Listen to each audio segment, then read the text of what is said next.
Hello and welcome everybody. I'm Stephen Neal, the Deputy Dean of the Faculty of Health and Life Sciences, and I'm really delighted to welcome you all to this evening's, the next instalment of the faculty's series of public lectures, and tonight's the inaugural professorial lecture of Professor Dawn Arnold. I'm particularly pleased to be opening tonight's lecture because I've known Dawn as a colleague for some time. I always hoped, and frankly anticipated, that she would be appointed a professor at the university. I'm also especially pleased because Dawn's research achievements are in the subject area of plant science, a research topic that I've devoted my own research career to as well. I'm sure Dawn will tell you something about the importance to mankind of plant science research. Indeed, global food security is one of the key global challenges facing the planet. And whilst advances in healthcare and disease diagnosis are of obvious benefit, feeding an ever-increasing population with ever-decreasing land and water resources impacts on everyone. There are many factors that can reduce the efficiency of crop production, and not least of these is microbial diseases. Plants, like humans, can be parasitized by a wide range of bacteria, fungi, and other organisms. This is the area of Dawn's internationally recognized expertise and her contribution to global science. In plant pathology, or the study of how plants and their disease-causing organisms interact. Sometimes the microbe is the victor, causes disease and the plant suffers. Other times the plant is victorious and the invading microbe is repulsed. Dawn's contributions have been in advancing our understanding of these biological battles, hence the title of her lecture tonight. At the risk of embarrassing Dawn, I would stress again the importance of her research, both internationally to the university and the University Strategy 2020, that includes a real commitment to research with impact. The world's population is likely to increase by 35 to 40% by 2020 to about 8 billion, with a concomitant increased requirement for food, and that's mostly in developing countries. Plant diseases account for about 15% of worldwide crop losses, equivalent to many billions of pounds of income. Clearly then, outstanding research that helps us to reduce crop losses is worth paying for. Dawn's research is funded by a range of providers, most notably the BBSRC, the Biotechnology and Biological Sciences Research Council, the UK's premier bioscience funder, and she collaborates with research colleagues worldwide.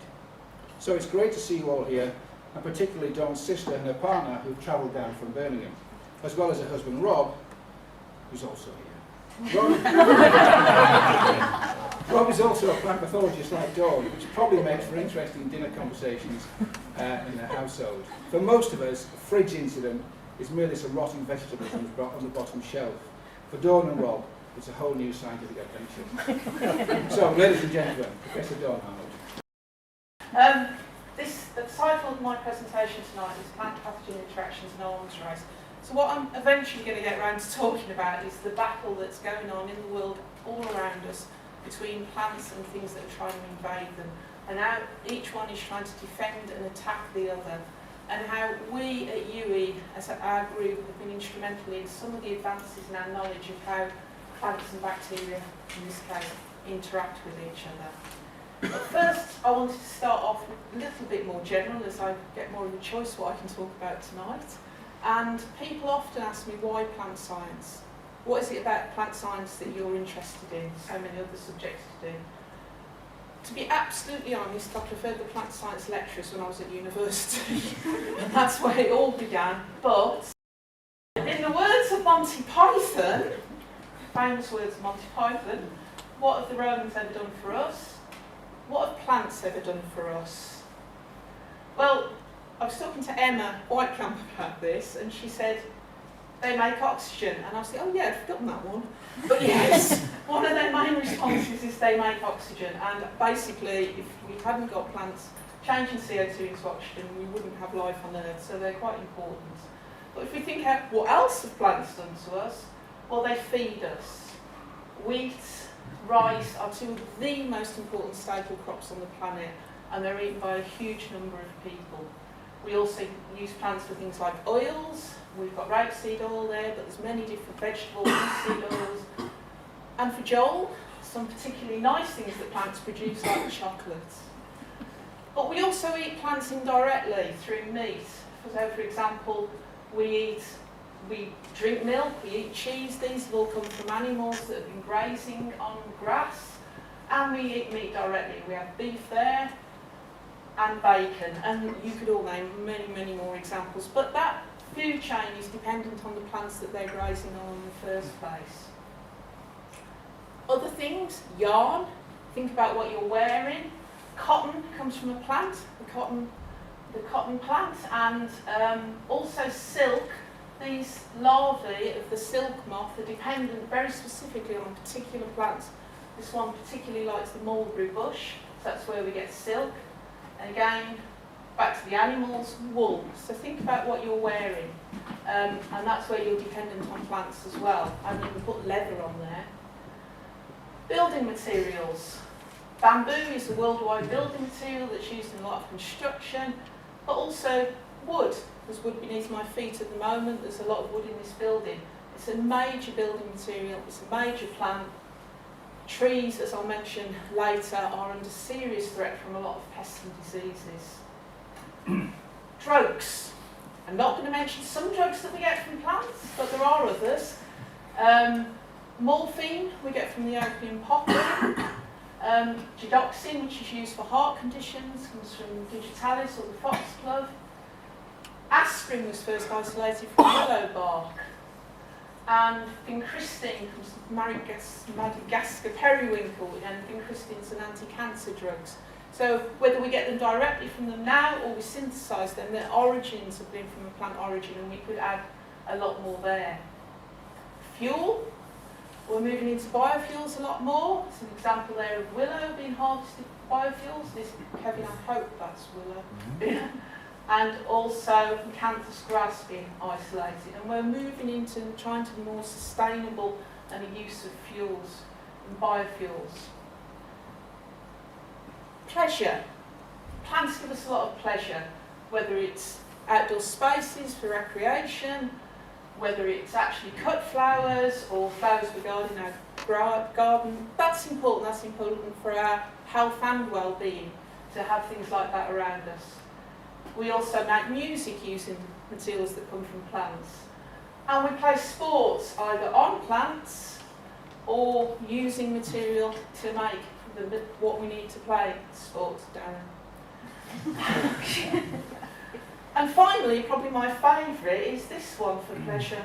Where would we be without the grapevine? So that covers a range, hopefully, if you think about your lives and plants, that covers a range of what plants do for you and how important they are to the whole world and the ecosystem. But why plant pathology? Why did I go down that route? Well, very simply, distilling it down, plant pathogens cost money, they cost quality, and ultimately they cost lives. Because, as Steve mentioned, the big thing now, big thing for BBSRC for definite, is global food security. Securing the food that we eat for everybody. And part of that is trying to stop losing some of the food that we eat through pests and diseases. This is I'm sorry, this is the slide with the most text on. But I thought I would show you some numbers. So this comes from the Food and Agriculture Organisation of the United Nations, who have this,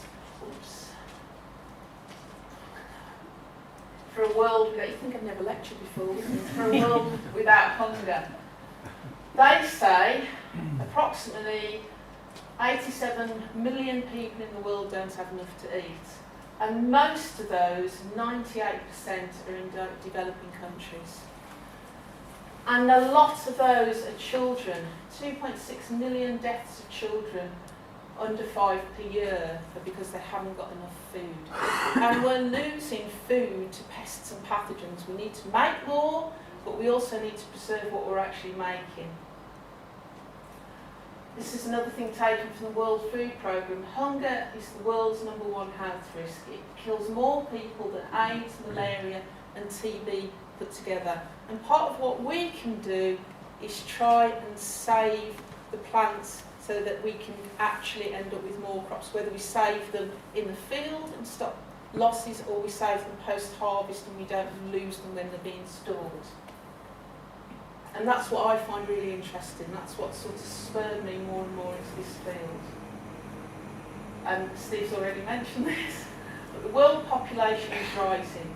They estimate there's about 7 billion people here, and by the time we get to 2050, it could be as high as 9 or more.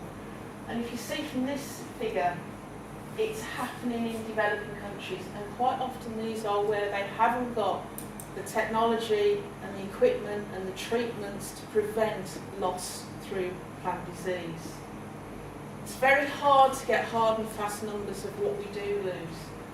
This is a little out of date, but these are 4 major food crops, and in some cases apparently you're losing as much as 40% of the crop to things like pests and diseases. This includes weeds and insects.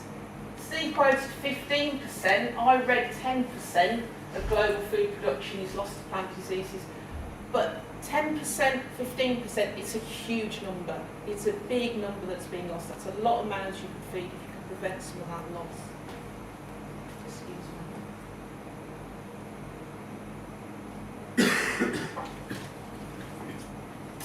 A couple of examples. Historically, Phytophthora infestans caused the Irish potato famine in the 1840s. At the time, Ireland was very heavily dependent on their potato as a food source, and it was estimated that because purely of this one pathogen, 1 million people died through starvation, and 1 million people were thought to have emigrated. This is why there's so many Americans have Irish ancestors, because a lot of people moved to America because of this famine. This, at the time, was thought to be between 20 and 25% of the population of Ireland. And they actually estimate that even now, they haven't recovered. They've still got a lower population now than they would have had if the potato famine hadn't happened. Up-to-date example is a plant pathogen, but it's not a food crop, but I think it just illustrates some of the public perception of plant pathogens. Ash dieback, caused by this pathogen cholera. If you remember, this broke in the news last autumn. Why this one in particular is not clear, because there's some other very serious pathogens of trees out there, but it seemed to grab the public imagination. So much so that they actually convened the government's crisis committee to discuss it, which for plant pathologists was like, yay, good. Brilliant, let's get that on the slide. And even a few weeks ago, the Forestry Commission are warning that a whole generation of ash trees is likely to die because of the unstoppable spread of ash dieback disease. And if it can do that with a forest plant, imagine what it can do also with a crop plant. Even more recently, and in my view, more worryingly, the Telegraph reported last week that juniper trees were under threat. And as we know, juniper is what we flavour gin with, and they estimate that this new disease spreading through Scotland, spreading through the juniper trees, is going to wipe out 45% of the population. So thank you, Heather. I've got my stock of gin and tonic lined up. You've got to have to get to the shops quick. If this one gets old, it could be trouble. So hopefully that's given you a flavour of why I think work on plant pathogens is important. Types of plant pathogens, there's all sorts of types. Viruses, bacteria, mycetes, got those in Peter. Fungi, nematodes, parasitic plants. Most of my career I've worked with bacteria. Sometimes not, but mainly bacteria, but just a small history. The first pathogen I ever worked on was this one, potato scab, and I worked for a tissue culture company after I finished my undergraduate degree at Wolverhampton. I worked at a tissue culture company in Somerset, looking for natural variation to get potato scab resistance. I then did my PhD on watercress, which meant lots of trips to Hampshire to splash around in watercress beds, looking for this disease, crookroot disease of watercress, which has got a really nice name for some of you I struggle to spell it. Spongosporus subterranean, former species nasturtium. Never said that too often. Got my PhD in Bath and stayed on for a very short postdoc, working on actually a pathogen that's very closely related to this one. The gardeners probably know where of this one, clubroot disease of brassicas, Pseudomonas brassicas. And then I came here in 1994, something quite a long time ago, And I started working on bacterial plant pathogens. And I'm going to come back to them, but just to complete the picture, some of the things I've worked on are a project we had a few years ago on horse chestnut bleeding canker, which is caused by Pseudomonas bacteria, and this has been a very serious disease of horse chestnut trees. I've got a part-time PhD student who's a golf course manager with Peter and Ian in Ireland, and he works on this microdermal patch. Golfers don't like their golf greens looking like this. Golfers throw a lot of money into golf greens. The money they spend on looking after their golf greens is quite phenomenal. So it's quite nice one to be involved in. And more recently, Carrie, who really wanted to be here, but if any of you saw Carrie last week, she's now about 2 days under 9 months pregnant and can hardly walk, so she just couldn't make it. So Carrie joined us recently, and she's trying to isolate the cause of this disease, acute oak decline of oak. I mean, oak is one of our iconic national trees, and she's been isolating bacteria and doing work on that. Interestingly, near where Rob and I live, our local park has just removed some horse chestnut trees because they're suffering from bleeding canker and they were very weak. And I noticed the other day they've replanted them with oak. Maybe a bit dodgy, but there you go. We'll see what happens. And this is the one that I've worked with really since I've been here. Since I joined Alan Vivian's group as a postdoc quite a long time ago, I started originally working on Pseudomonas syringae pathogen, which causes bacterial blight of peas, makes peas particularly unattractive. It's obviously you find in the bottom of your fridge if you forget about them, and is devastating in the field. But the one we really concentrate on now is this one, halo blighted bean, Pseudomonas syringae pathogen phaseolicola, or just Phas as we call it. Causes sclerotic, yellow lesions on bean plants, and again, economically unattractive, to say the least, rots on the actual beans. So, back to the title, that's my overview, back to the title. What do I mean by an arms race? Well, this Helen, is a bacteria. You can ask her about that later. And on this bacteria, it's got a few little surface sort of antigen sort of things on the surface, and it's trying to attack this plant. Well, for most plants, recognise most pathogens, and it's a good job they do because we wouldn't be here if they didn't. So most of the time, plants can protect themselves against invaders. They have responses that they can do that stop things invading them. So we have a happy plant. But bacteria are quite clever, and they found ways of overcoming this. So they fire their bullets, their arms, and they get into the plant and they cause disease. Unhappy plant. So now the plant has to find a way of evolving and overcoming this, and this battle between them. And what plants do is put up a type of shield. They react to the bacteria, try and shield themselves from the infection. Happy plant. But bacteria continue in this arms race. Think, well, if you recognise that one, I'm going to ditch that one and get a new bullet that you don't recognise, and I'll invade you again. Unhappy plant. And this constant co-evolution is occurring all the time.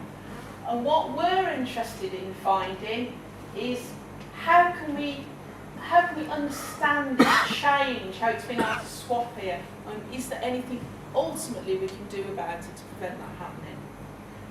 So to put it a little bit more scientifically, this is a plant cell wall. Bacteria on the plant cell wall, not scale.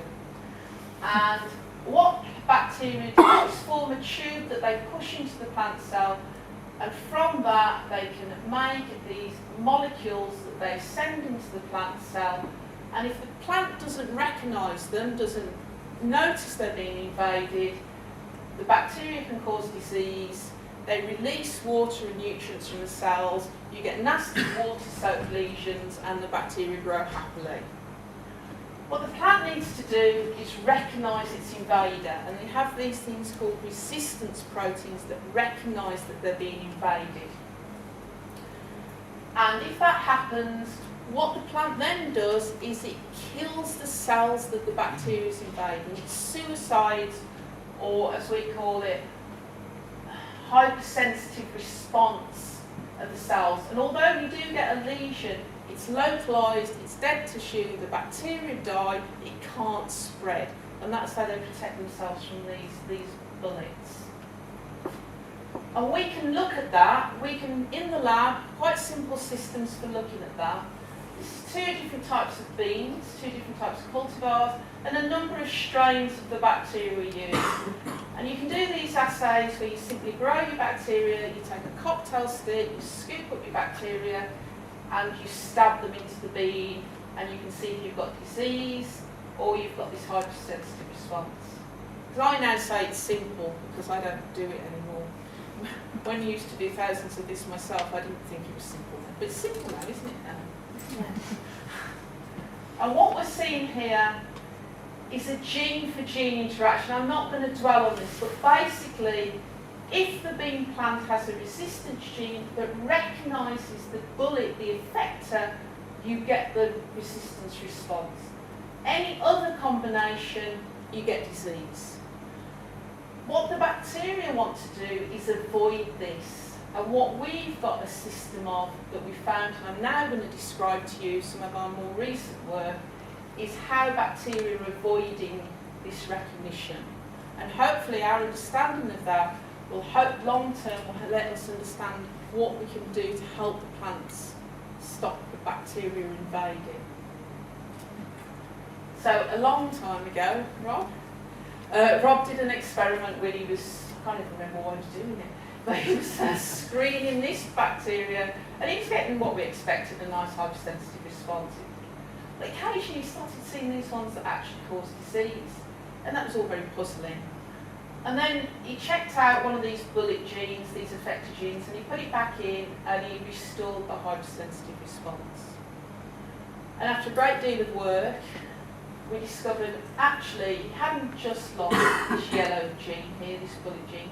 He'd lost a whole series of 100 genes on what's known as an island of DNA that the bacteria had got rid of, and therefore they could now cause disease. So by ejecting that DNA, they could now cause disease. And we call this Pseudomonas, syringae, phaseolicola, genomic island 1. So put it more simply, if this is a leaf, this is the bacteria, the plants recognise it, it's hypersensitive reacting, it's containing the bacteria, they can't get out. The bacteria thinks, well, the bacteria senses and responds, thinking it's this gene that's causing this reaction.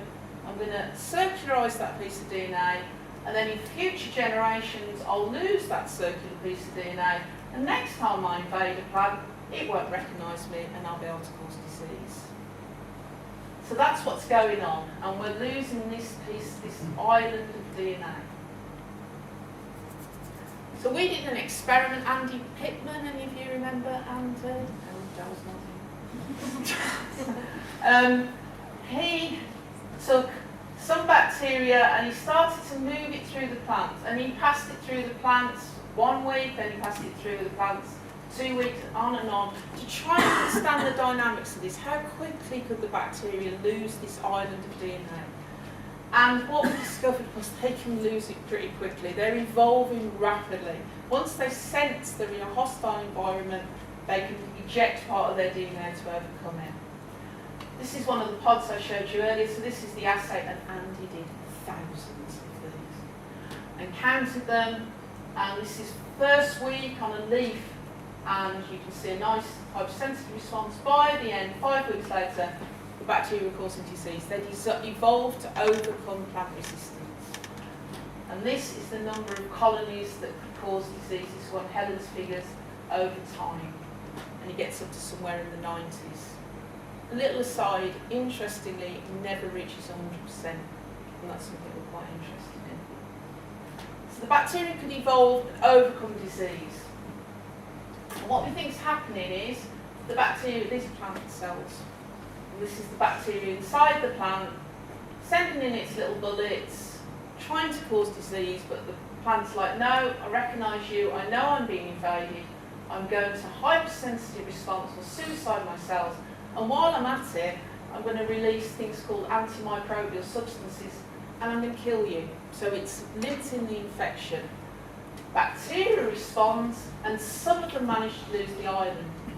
At this point, they send in a different bullet, and they can start to cause disease.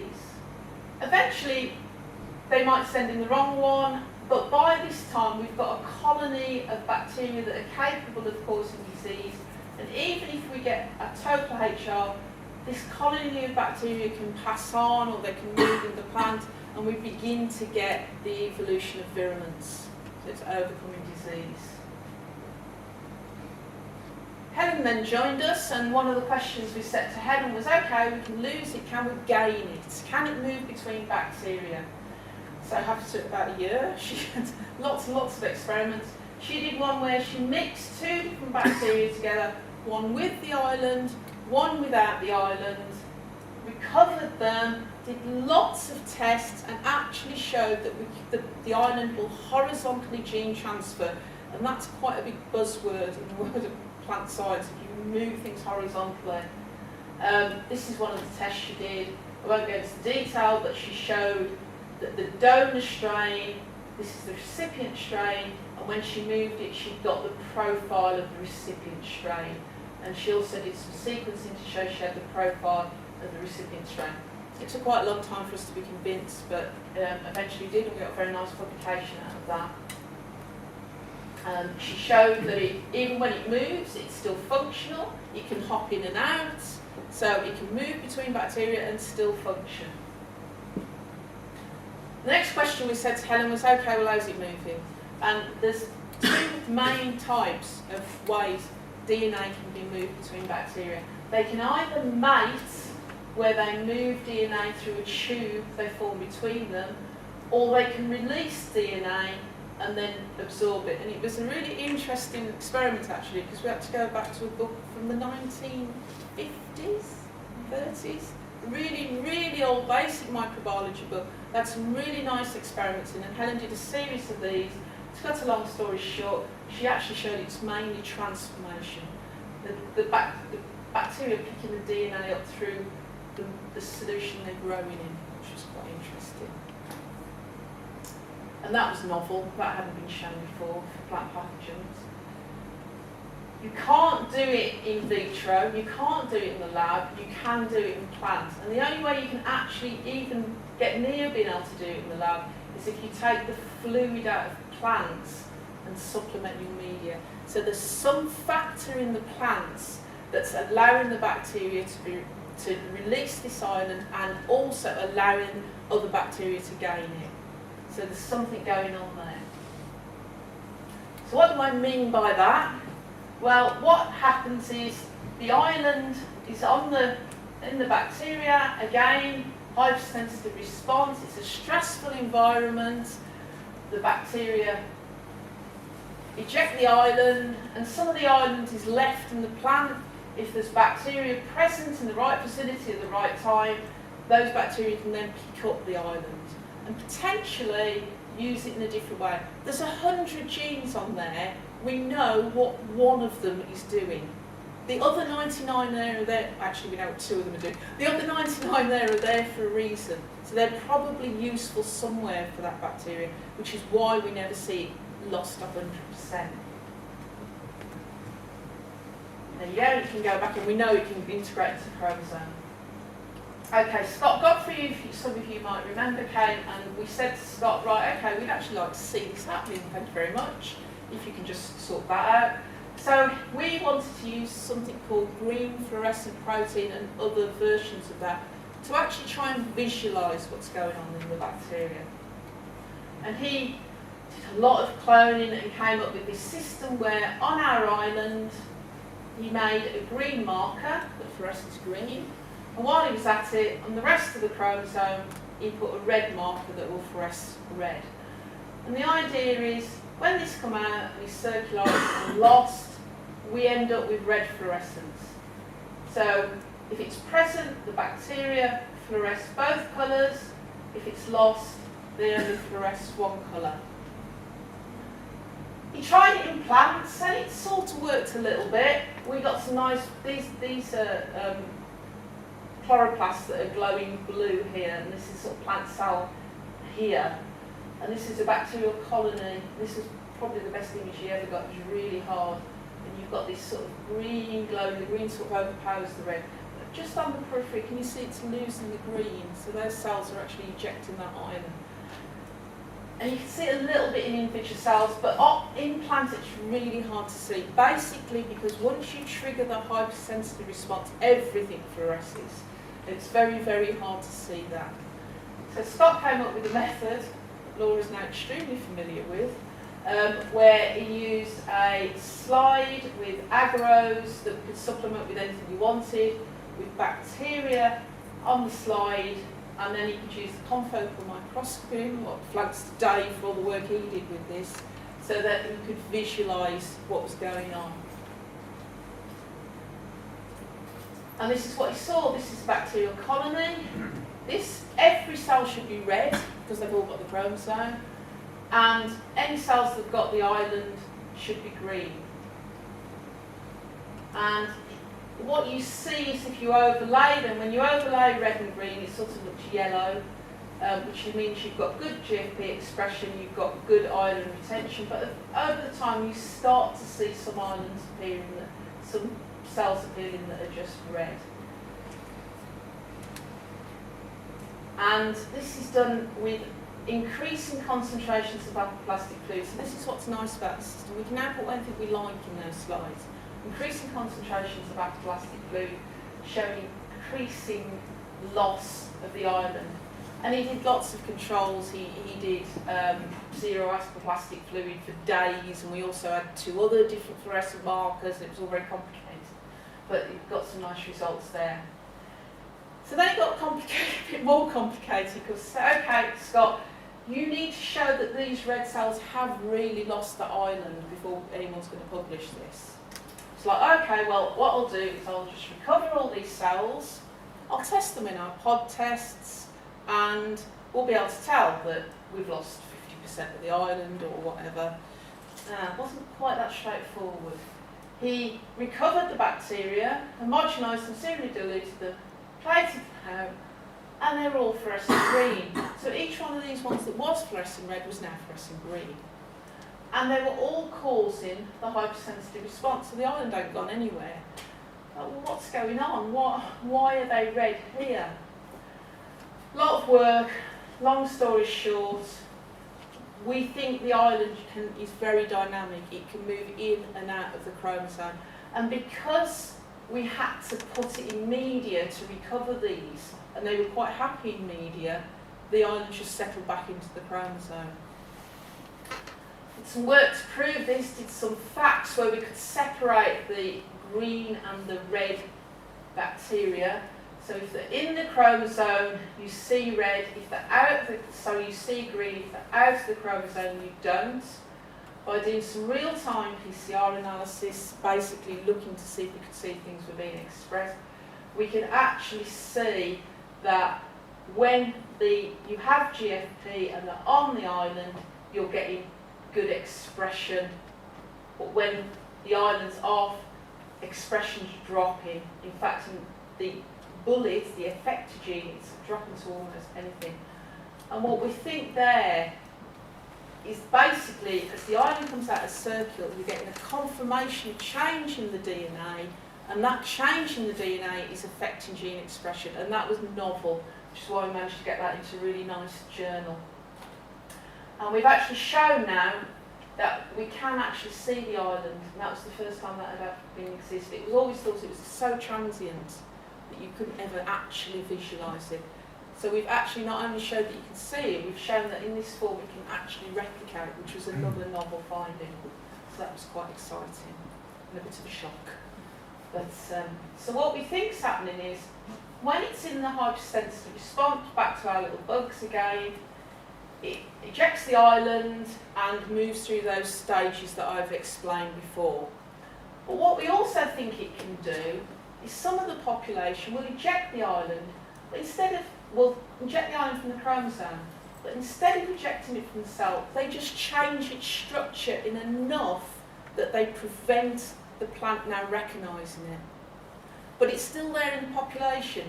So if ever there's a situation where it can be useful again, there's a reservoir in the population. And Laura, Helen are continuing to try and understand this and work on this currently.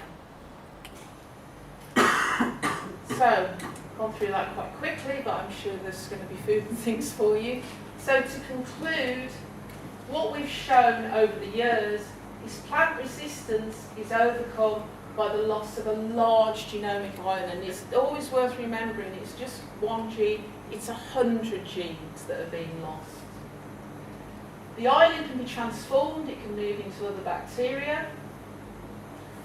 Some genes appear to be down-regulated, and that's quite an interesting finding, and we want to work on more. What don't we know? We always say at the end of these talks what we know, but what don't we know? What makes it jump? What is it that's triggering? How does it sense? What's the signals that the bacteria is sensing that are making it think, oh, I've got to get rid of this now, there's something going on here? It doesn't do it in media, so it's sensing something in the plant. What else is on that island? I keep saying there's 100 genes. They must be there for a reason. Bacteria don't have genes that aren't there for a reason. It's quite happy to eject them, but why is it keeping this reservoir? What else is the function? Is transformation a common process? We're beginning to think, varieties we're beginning to think it's not as common as we thought, so there's been a lot of work we've done on that more recently. But there may be different conditions that it can occur in. Is the island required in a different environment? These bacteria live on plant leaves, they've been isolated from snow. Just because they're in a plant doesn't mean they're only related to plants. They can be found all sorts of places. So maybe there's things in there that are required in different environments. And is other DNA being transferred? So we were lucky, in inverted commas, we found this island and we showed that it could be transferred. I'd be amazed if we just happened to pick the 100 kilobases in the whole genome of that bacteria that it can move. And we've been doing some work on seeing if we can find other mobile regions. Currently, we've got 2 people working on this in the lab and 1 person just finished. We're investigating the inducing factors of apoplastic fluid. We're trying to find out what in the apoplastic fluid and identify the compounds that actually cause the bacteria to evolve. And we're doing this in collaboration with Oxford and Reading universities to look at the metabolomics that are involved in that process. We also want to know what the genes are involved in competence. And we're going to profile the transcriptome, so we're going to look at all the other genes that are being expressed during that process. And that will broaden this out, because I'm afraid we don't want to get too narrow, we want to broaden the approach as well. We've actually got somebody at Cornell University involved in that one, which will be quite nice. So ultimately, what we would like to be able to do is stop the bacteria being able to do this. So it has to keep the island. It doesn't sense that it's in the plant. It either doesn't recognise the plant, or if it does recognise the plant, it can't trigger this island loss. So ultimately, we'd like it to have to keep the island, so where it's sat, you get the hypersensitive response, but the rest of the plant can remain healthy. And hopefully the work we're doing now, looking at what's causing the trigger, what genes are involved, will help us to elucidate some of that. Acknowledgements. Well, there's probably huge numbers of people missing off this list. Alan, who first employed me, Steve actually interviewed me for my first postdoc, and with Alan, who is not with us. I'd like to say thank you to Paul and a whole list of people here who've worked on this. My husband, Robert Jackson, all the way down here to Laura. You're only at the bottom because it's chronological. Other people, I'm really grateful for John's support in this work. It's been a great help over the years, especially with supervision. Where is it? Carrie, who, like I said, probably actually any minute now is going to give birth. She's been a really, really strong person who's come into the lab, and John's the person who's the turf green grass golf course manager in Ireland. John Mansfield from Imperial College is now retired, was a really strong collaborator for years and years. I should really put Gail on here from Oxford, don't tell her I forgot. and John Taylor. In these sort of talks, you also get to thank your family, which is lovely. So I really want to thank Rob for his help and support, and for finding the strain that lost the island in the first place. Thank you. My mum, especially my dad, who not only taught me the value of education, but taught me how to grow plants. And that's where my lifelong love of this came from. Caroline, Amy, and now Simon. Thank you for all your support. Funders, UWE couldn't have done it without them. If I hadn't have had support and funding from UWE, I wouldn't have got those BBSRC grants. To go to BBSRC, you've practically got to have done the work to convince them to give you the money. And Helen particularly has been extremely well supported by UWE, and we've now got a 3-year BBSRC grant, so I think that's been an excellent outcome. Woodland Heritage has started funding us really, which is really nice. British Society of Plant Pathology have allowed me to go to all sorts of nice places around the world with their travel grants, and also give us summer students like Mike, who's popped into the front row, who's one of our summer students this year, which is fantastic. In fact, I think that's how you started, wasn't it, Helen? Yeah. Royal Society gave me an equipment grant when I started, and British Council initiated my collaboration with Sicily, which isn't bad. And finally, not all plant diseases are undesirable. Don't want to give you the wrong impression. This one, noble rot of Riesling grapes, called by syringae, is highly valued. When grapes start to rot like this, it actually dehydrates them. I'm getting this right, I hope, Peter, it's a fungus. Concentrates the sugars, and they're picked specifically at that stage, which costs a lot of money, so they can make these delicious sweet dessert, well I think they're delicious, sweet dessert wines such as sauternes. So this one we can live with. Thank you.